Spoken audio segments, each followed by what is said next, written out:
Éventualité d'une nouvelle république et son refus d'un troisième mandat. Le président Talon est bel et bien candidat en 2026. La raison. La répétition est pédagogique, dit-on.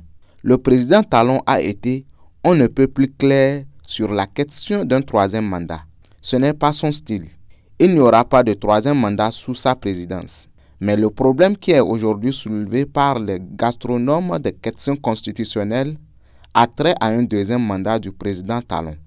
Il n'y a pas d'éventualité à ce niveau, sauf si le président Talon lui-même, par désobéissance à ses compatriotes, refuse de répondre à l'appel du devoir national.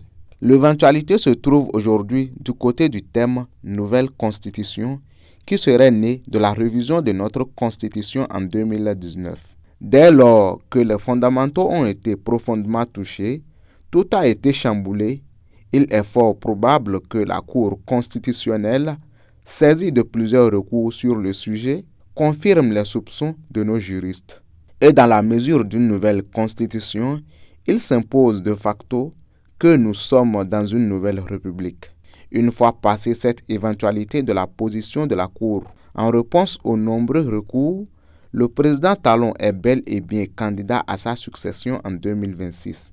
Et pour cause, il avait déjà accepté le sacrifice d'un second mandat en 2021 quand les politiques avaient sommé les parlementaires de rejeter sa révision au profit du mandat unique.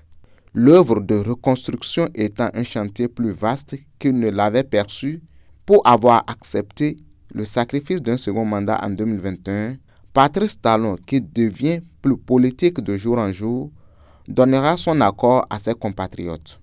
On peut aisément parler de certitude pour sa candidature de 2026 si la Cour suit la logique implacable des juristes qui soutiennent avec foi que la nouvelle constitution s'impose au regard de la profondeur de la chirurgie de 2019. Le président Talon est un homme d'État. Il sait que le chantier est grand.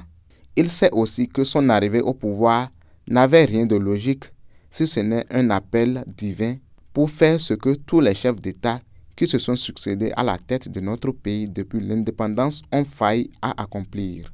C'est un homme de devoir et de courage.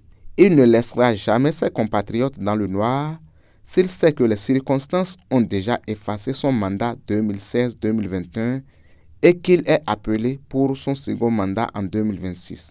Pour quelqu'un qui n'a attendu personne avant de signer et persister qu'il ne fera pas un troisième mandat, dès lors qu'il n'a rien dit depuis un certain temps de son deuxième mandat, il est d'accord. Qui ne dit mot consent. Ne pas élever d'objection, c'est donner son adhésion. Le président Talon est bel et bien candidat pour 2026 si la Cour dit le droit face aux nombreux recours. Aboubakar Takou.